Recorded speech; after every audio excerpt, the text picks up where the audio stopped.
Evangelho de Mateus.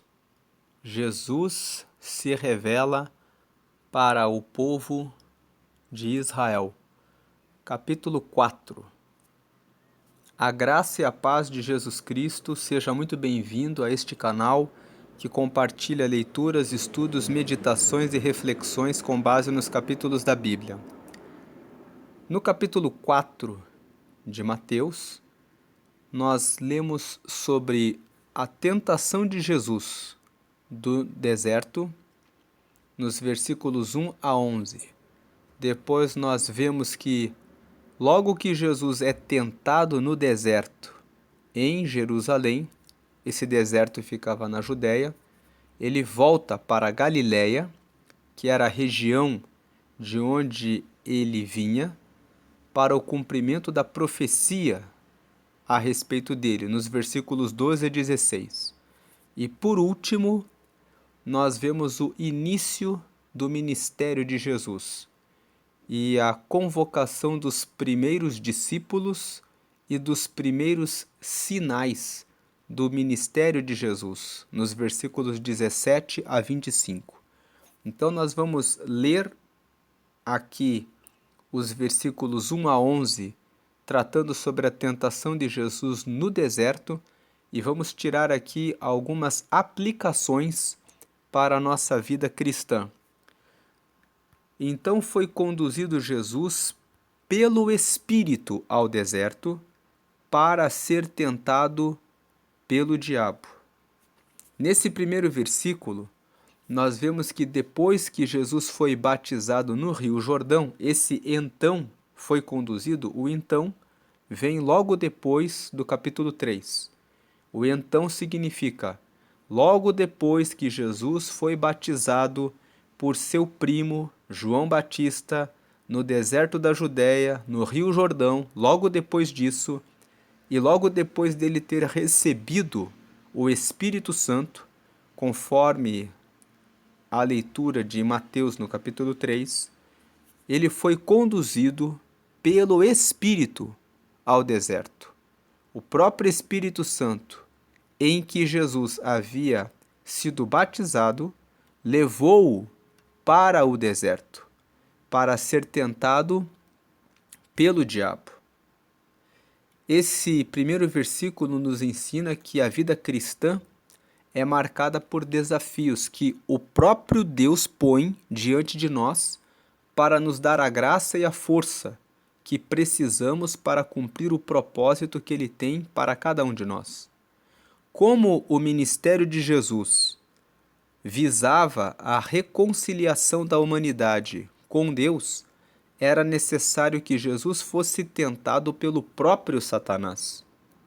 Desde que o homem sofreu a queda, que está registrada no livro de Gênesis, no capítulo 3, quando Adão tomou do fruto da árvore da ciência do bem e do mal e optou pelo livre arbítrio, revelou-se a incapacidade do ser humano ser fiel a Deus. Logo depois disso, ocorreu o primeiro homicídio de Caim contra Abel, conforme Gênesis capítulo 4. Logo depois, ocorreu a prostituição generalizada que trouxe o dilúvio e a destruição da humanidade, conforme o relato de Gênesis, a partir do capítulo 6 e os capítulos 7 e 8. Mais tarde, ocorreu a entrega de Sodoma e Gomorra à homossexualidade e às perversidades sexuais, e Deus destruiu Sodoma e Gomorra com fogo no tempo de Abraão, conforme o relato de Gênesis capítulo 18. Jesus era o Verbo divino. Ele era aquele que estava com Deus quando todas as coisas foram criadas. Quando Deus disse em Gênesis no capítulo 1, haja luz, e houve luz, e todas as coisas começaram a ser criadas, Jesus estava com Deus. Ele era o Verbo divino que estava realizando todas as coisas que o Deus declarava com a sua palavra, porque Jesus, ele é a palavra. Paulo chega a dizer no livro de Romanos, na sua carta aos Romanos, que todas as coisas foram feitas por ele, por meio dele e para ele. Porque ele é a palavra, o verbo divino que criou todas as coisas. E ele havia encarnado, assumido a forma humana para vencer o pecado na carne e morrer, vitorioso sobre o pecado, para ser o primeiro homem que derrotou o pecado, salvando toda a humanidade, trazendo o reino de Deus para todos os que recebem o seu sacrifício, a sua oferta pela humanidade, para revelar a vitória sobre a carne. Por isso era necessário que Jesus fosse tentado pelo diabo. Porque o primeiro homem, que foi Adão, foi tentado, recebeu a proposta de desobedecer a Deus e comer do fruto do conhecimento do bem e do mal. E ele pecou. Mas Jesus, sendo tentado no deserto e vencendo a tentação, derrotou a morte,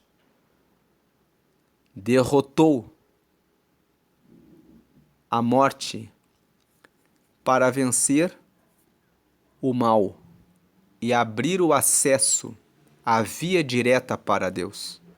Era por isso que foi necessário que ele fosse tentado por Satanás, para que ele derrotasse Satanás e fosse o primeiro homem que em carne derrotou o inimigo e se tornou apto para vencer a morte e ressuscitar. Por isso Jesus, Adão não ressuscitou, mas como Jesus venceu o pecado na carne, ele morreu e ressuscitou, sendo o primeiro entre os que ressuscitam desta vida e podem voltar a estar com Deus. Ele ressuscitou e voltou a estar com Deus e hoje ele está sentado à direita de Deus, sendo o nosso intercessor, como Paulo escreveu em Filipenses no capítulo 2 e como João escreveu no capítulo 2, em 1 João capítulo 2, que ele é o nosso advogado diante do Pai e que se pecarmos, temos um advogado que nos defende diante do Pai, que é justamente Jesus. Agora, por ele ter sido tentado e provado e tendo derrotado Satanás, é que ele hoje pode nos trazer a salvação, mas ele usou estratégias para vencer Satanás, das quais nós podemos tirar lições para a nossa vida. Entre as lições que nós aprendemos aqui as seguintes lições. Primeiro, o diabo sempre vai usar estratégias para tentar derrotar os cristãos. Jesus, sabendo disso e da fraqueza da carne, adotou uma primeira estratégia nessa tentação. Quando ele foi para o deserto, ele jejuou 40 dias e 40 noites e depois teve fome. Uma das estratégias de vitória sobre Satanás é o jejum. O jejum enfraquece a nossa carne e, com a nossa carne enfraquecida, os nossos desejos, as nossas vontades ficam todas sujeitas ao controle do Espírito. Porque quando nós estamos muito bem alimentados, o nosso corpo físico, a nossa carne, fica repleta de desejos e de vontades. Mas quando a nossa necessidade fica reduzida à necessidade de alimento, toda a nossa atenção e preocupação se volta para o pão, para o alimento necessário para a manutenção do nosso corpo físico. E as preocupações com bens materiais, com luxúria, prostituição, falar mal dos outros, ficam em segundo plano, porque passamos a nos preocupar em quando vamos nos alimentar. E quando ficamos nesse nível de quando vamos nos alimentar, o nosso espírito se torna mais forte. Jesus até ensinou, em certa ocasião, em que os discípulos tentavam expulsar os demônios de um jovem lunático e que não conseguiram. Jesus disse, perguntaram os discípulos a ele, por que não conseguimos expulsar esse demônio? E Jesus disse, porque aqui existe uma casta de demônios. E a casta só cai quando há jejum e oração. Essa foi a primeira ferramenta que Jesus usou. Sabendo que ele enfrentaria uma grande batalha, ele usou o jejum. E estando em jejum, versículo 3, chegando-se a ele o tentador, Satanás disse, se tu és o Filho de Deus, manda que estas pedras se tornem em pães. Nós vemos que o diabo também usa suas estratégias. E a primeira estratégia que o diabo usa é colocar a dúvida a respeito da nossa autoidentidade. O diabo disse para Jesus, se tu és o Filho de Deus, será que você realmente é o Filho de Deus? Será que, como filho, Deus vai responder a sua oração? Tenta transformar as pedras em pães para ver se Deus vai responder a sua oração. Aqui está uma das estratégias que o diabo mais usa, e foi essa estratégia que ele usou para derrubar Eva.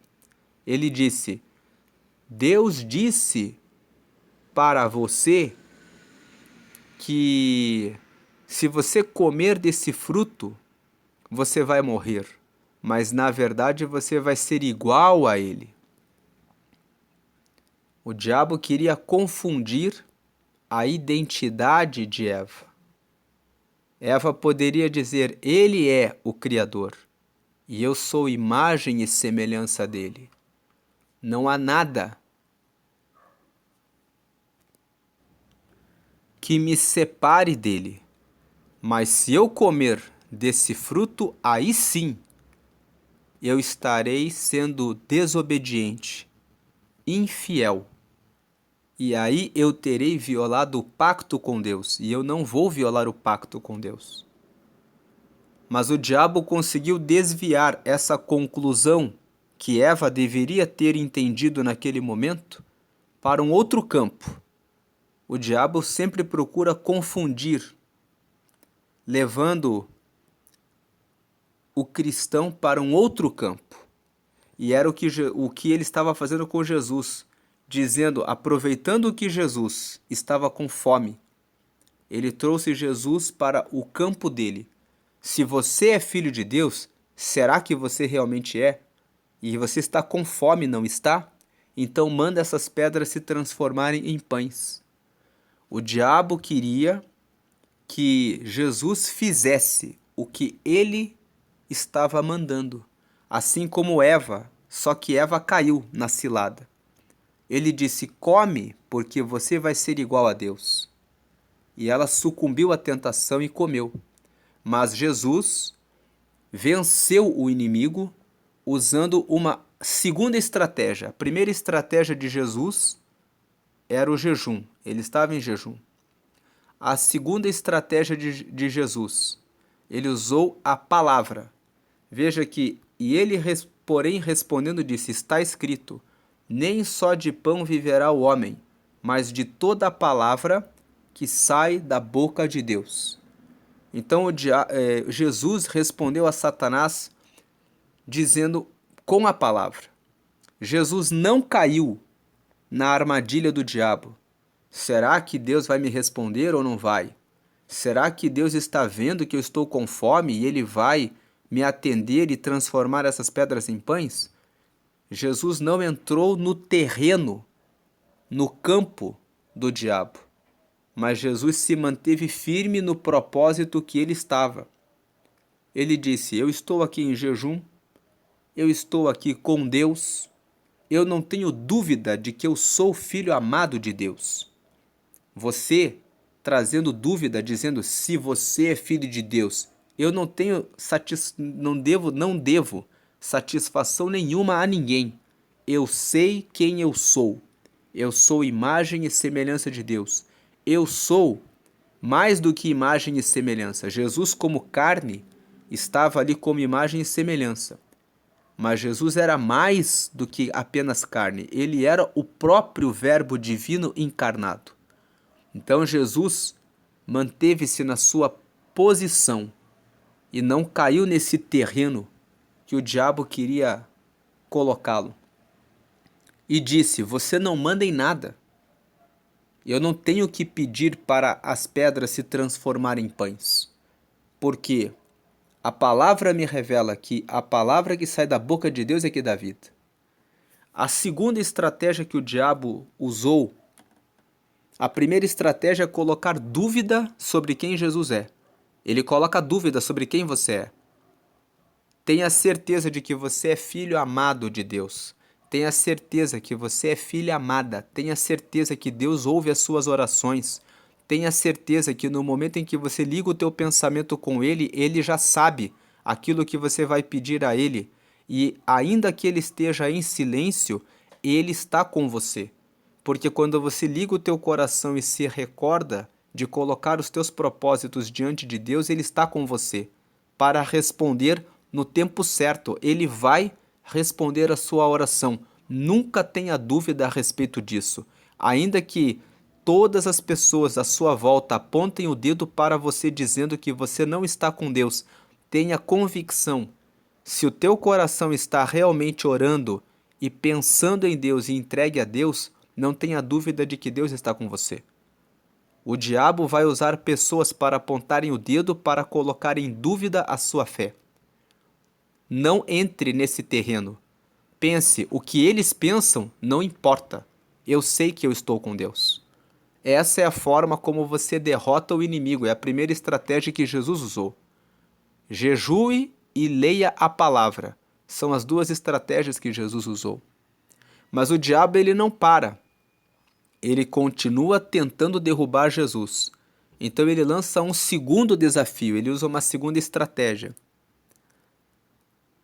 Qual é a segunda estratégia? Versículo 5. Então o diabo transportou a cidade santa e colocou sobre o pináculo do templo. Versículo 6. E disse-lhe: se tu és o filho de Deus, lança-te daqui abaixo, porque está escrito: aos seus anjos dará ordens a teu respeito e tomar-te-ão nas mãos, para que nunca tropeces em alguma pedra. A segunda estratégia do diabo é usar a própria palavra e distorcer a palavra, para que você esteja fora da palavra.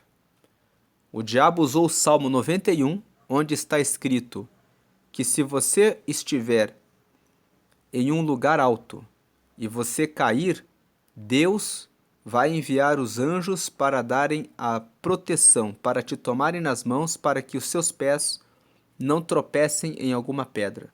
O diabo toma essa promessa, vai até Jesus e fala: pode se lançar aqui do monte porque está escrito isso. E Jesus vence o diabo usando usando novamente a palavra. Ele fala assim: também está escrito: não tentarás o Senhor teu Deus. Então aqui nós vemos que Jesus, ele derrotou Satanás na sua estratégia de distorcer as escrituras. Se alguém tomar veneno, disparar uma arma contra a sua própria cabeça, ou se lançar na frente de um veículo, é quase certo que a pessoa vai morrer. Eu digo quase certo porque tem muitas pessoas que chegaram nesse ponto de desespero, mas mesmo assim receberam o livramento de Deus. Mas também existem pessoas que fizeram isso e de fato morreram. Então Jesus, ele não entrou nessa questão. Jesus disse: também está escrito: não tentarás ao Senhor teu Deus. Eu não preciso tentar a Deus. Uma quarta estratégia que o diabo usou. O diabo veio e novamente transportou Jesus para um monte muito alto, mostrou todos os reinos do mundo e a glória deles, e disse-lhe: Tudo isto te darei, se prostrado me adorares.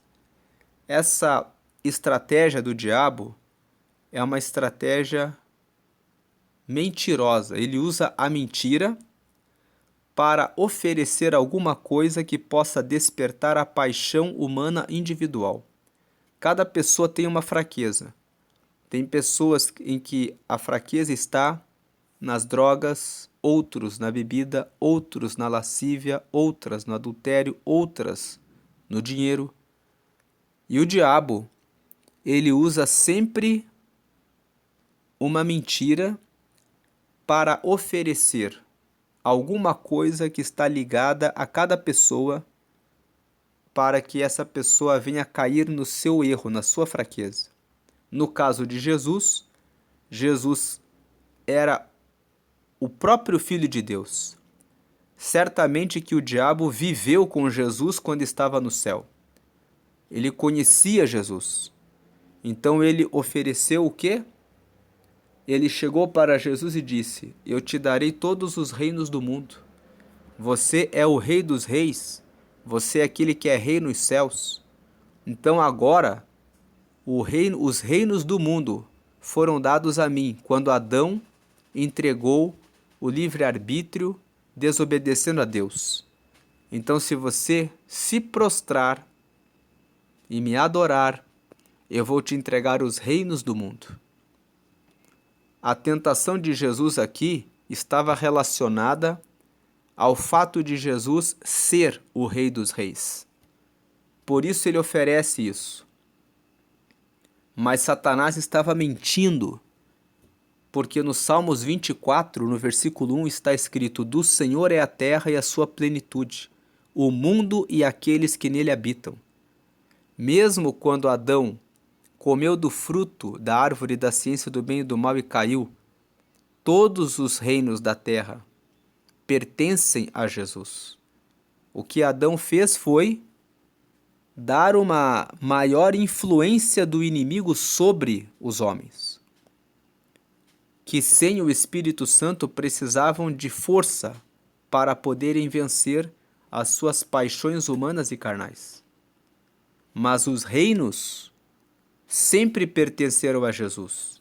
Então Jesus vem e diz para ele: Vai-te, Satanás, porque está escrito: Ao Senhor teu Deus adorarás, e só a ele servirás. Assim, Jesus venceu o diabo, venceu o inimigo com a arma do jejum, com a arma da palavra, que Jesus usou 2 vezes para derrotar o inimigo, e com a arma da obediência. Jesus se manteve obediente. Ele se manteve obediente. Então guarde a sua identidade, saiba que você é de Deus, que Deus está com você. Versículo 11. Então o diabo o deixou, e eis que chegaram os anjos e o serviram. Então nós sabemos que quando somos tentados pelo diabo, devemos nos sujeitar a Deus. Tiago nos ensinou isso. Sujeitai-vos, pois, a Deus, resisti ao diabo, e ele fugirá de vós. Foi isso que aconteceu. Na segunda parte de Mateus, no capítulo 4, nós vemos que nos versículos 12 a 16, que Jesus, logo que saiu do deserto, depois dos 40 dias no deserto, João Batista foi preso, e Jesus voltou para a Galiléia. Ele deixou a cidade de Nazaré, que foi a cidade onde ele cresceu com os seus irmãos, e foi morar em uma cidade chamada Cafarnaum, que era uma cidade marítima, para se cumprir a profecia de que ele seria chamado Galileu. Vamos ler esses versículos 12 a 16. Jesus, porém, ouvindo que João estava preso, voltou para a Galiléia. E deixando Nazaré, versículo 13, deixando Nazaré, que foi onde ele cresceu, foi habitar em Cafarnaum, uma cidade marítima nos confins de Zebulon e Naftali. 14, para que se cumprisse o que foi dito pelo profeta Isaías, que diz, versículo 15, a terra de Zebulon e a terra de Naftali, junto ao caminho do mar, além do Jordão, a Galiléia das nações. Verso 16, O povo que estava assentado em trevas viu uma grande luz, e aos que estavam assentados na região e sombra da morte, a luz raiou. Então o profeta Isaías havia falado a respeito do Messias, dizendo que o Messias passaria pelas regiões da Galiléia e ele, sendo luz, brilharia naquela região. Então o evangelista Mateus nos fala que Jesus fez exatamente isso. Ele saiu do deserto, foi para a região da Galiléia e lá na Galiléia, na cidade de Cafarnaum, estabeleceu o início, o lugar do seu ministério.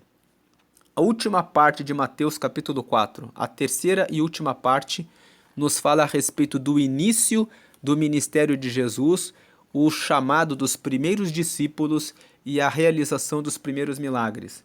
Versículo 17: Desde então começou Jesus a pregar e a dizer: Arrependei-vos, porque é chegado o reino dos céus. 18: E Jesus, andando junto ao mar da Galiléia, viu dois irmãos, Simão, chamado Pedro, e André, os quais lançavam as redes ao mar, porque eram pescadores. 19: E disse-lhes: Vinde após mim, e eu vos farei pescadores de homens. 20: Então eles, deixando logo as redes, seguiram-no.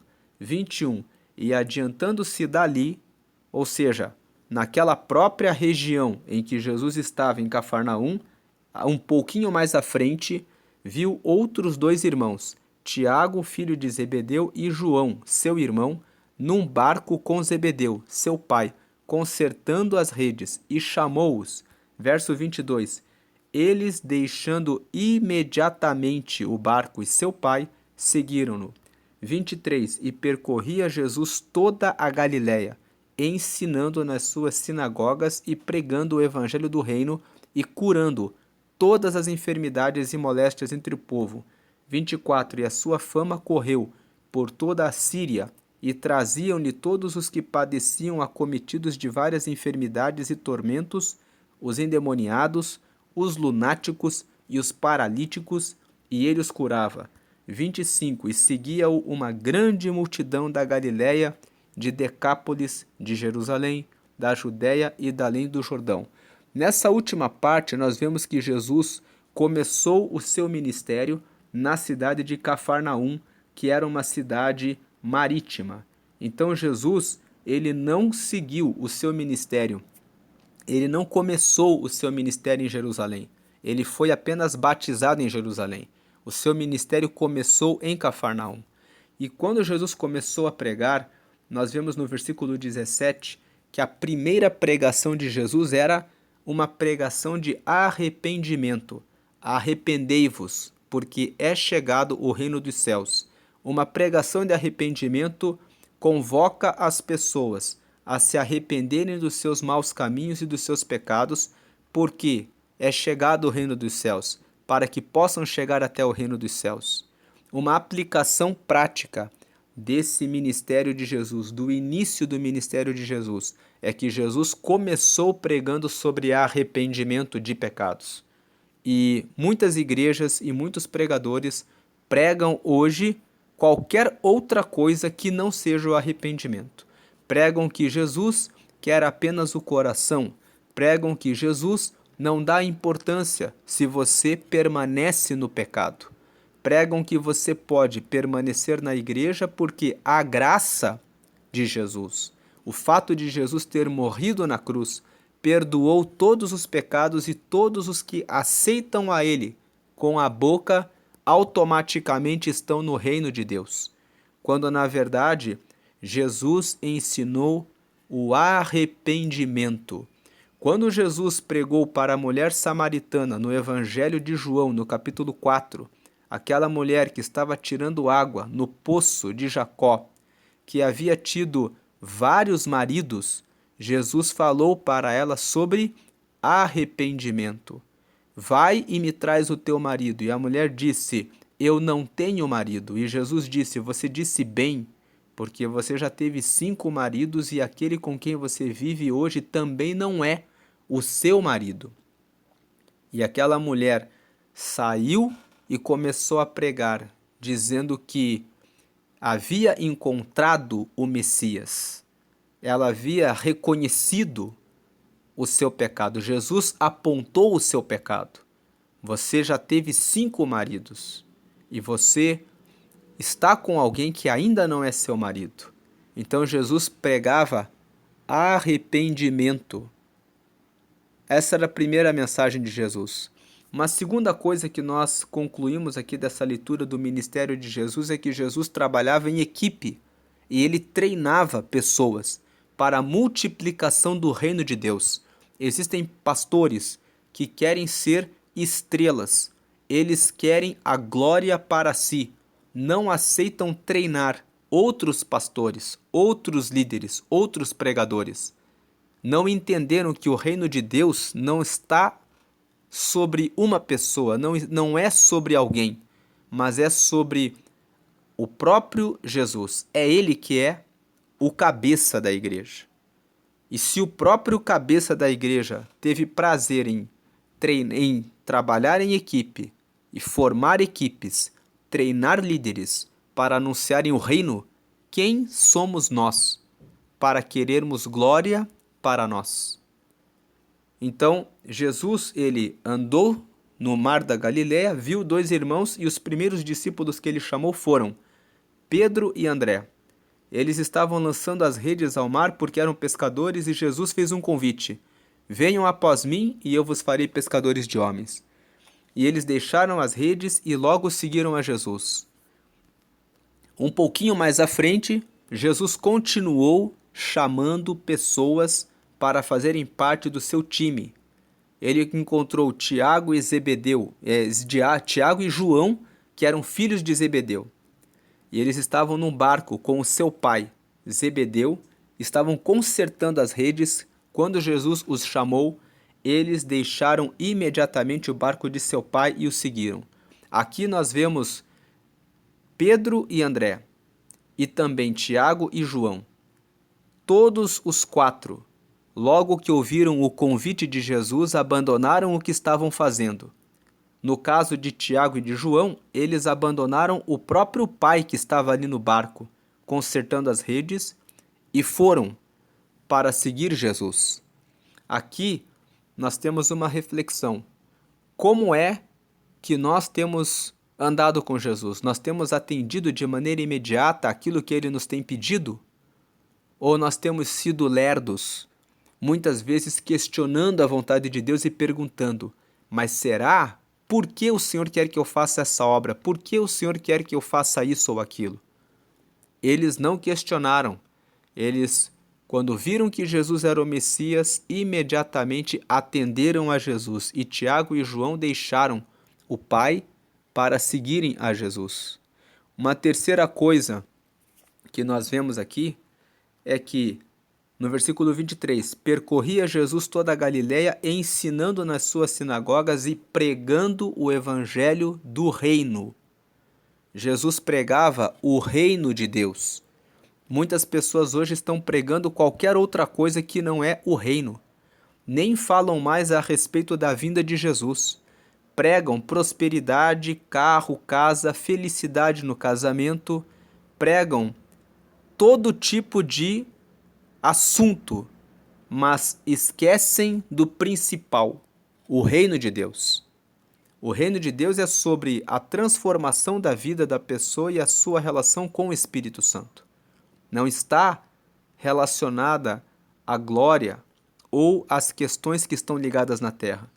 Jesus disse para os seus discípulos no Evangelho de Mateus, no capítulo 6, nos versículos 25 a 33, para que não se preocupassem com o que comer, o que beber e o que vestir, porque Deus sabe que todos precisamos dessas coisas e Ele as dá para todos aqueles que buscam em primeiro lugar o reino de Deus e a sua justiça.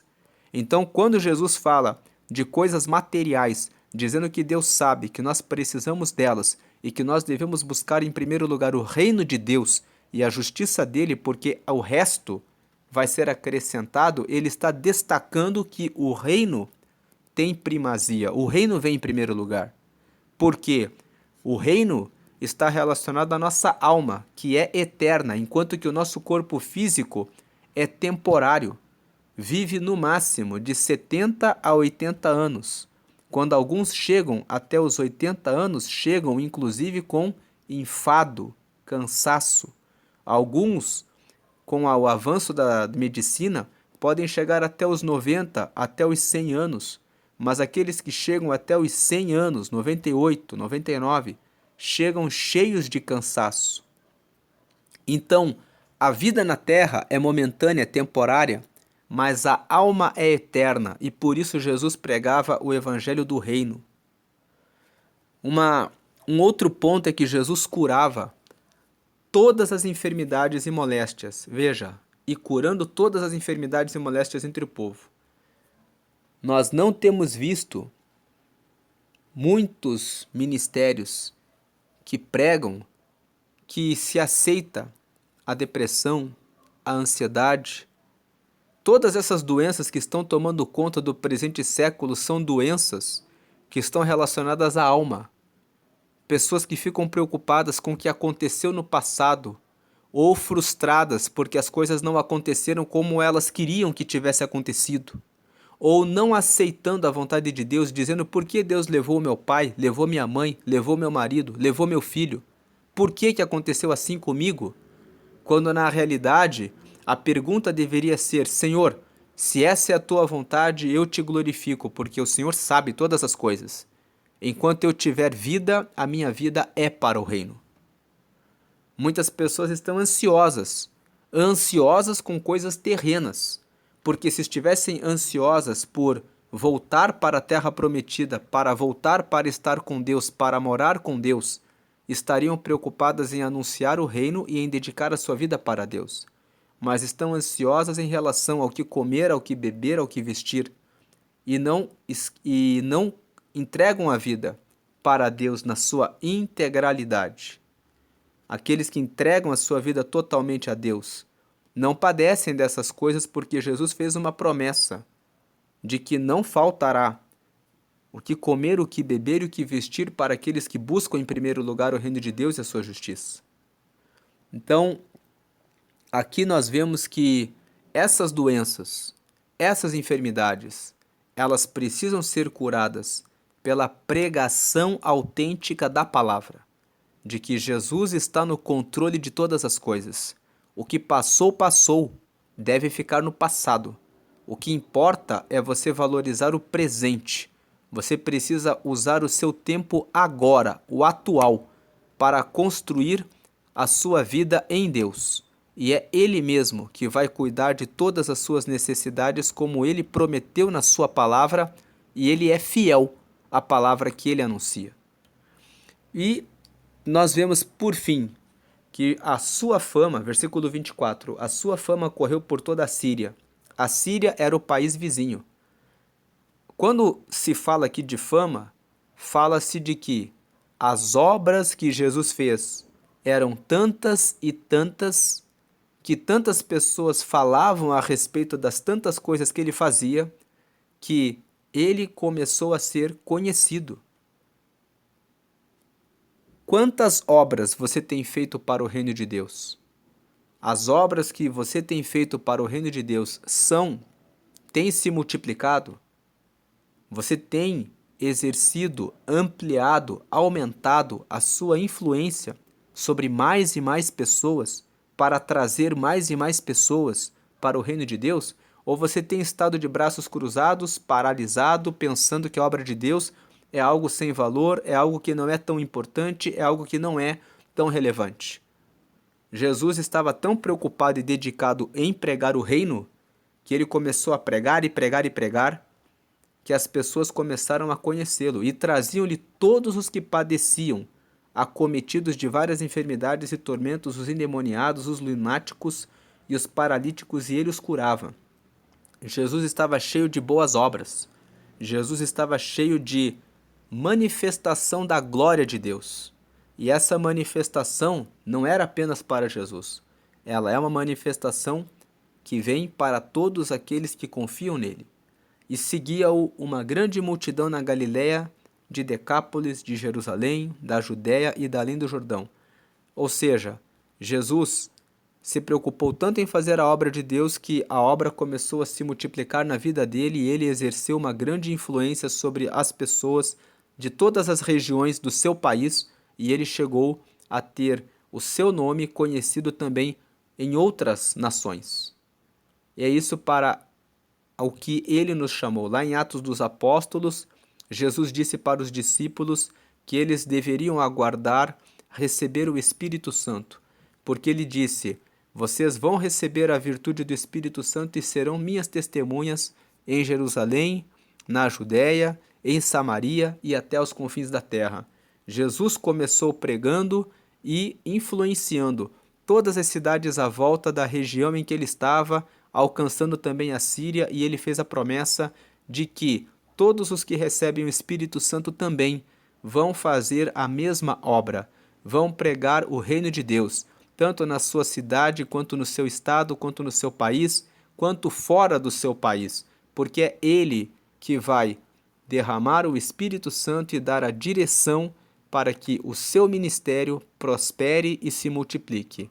Preocupe-se apenas em pregar a verdade, pregar o arrependimento de pecados, e não que Deus quer apenas o coração. Deus quer o corpo, a alma e o espírito. Preocupe-se em entender que o Senhor Jesus é a cabeça da igreja e que nós devemos compartilhar o que sabemos para formar equipes e treinar aquelas pessoas que sabem menos que nós, para que eles venham crescendo, e nós também precisamos continuar crescendo e aprendendo para que possamos anunciar o reino, e precisamos buscar de Deus o poder para que possamos orar pelos enfermos, para que eles recebam as curas, porque a palavra de Deus é verdadeira. Tudo aquilo que Jesus operou, ele ainda opera hoje. Mas a falta de fé, a falta e a dúvida de que Jesus pode realizar as mesmas obras que ele realizou é o que tem sido o maior obstáculo para que ele possa operar. Jesus disse: se vocês tiverem a fé do tamanho de um grão de mostarda, pedireis tudo o que quiserdes e vos será feito. Vocês vão dizer para esse monte: sai daqui e vai para ali, e isso se fará. Mas Jesus disse: será que quando o Filho do Homem voltar, achará fé na terra? Então é a falta de fé que impede que Jesus opere com esses sinais. Deus abençoe a todos. Essa é a meditação de Mateus, capítulo 4. Amém.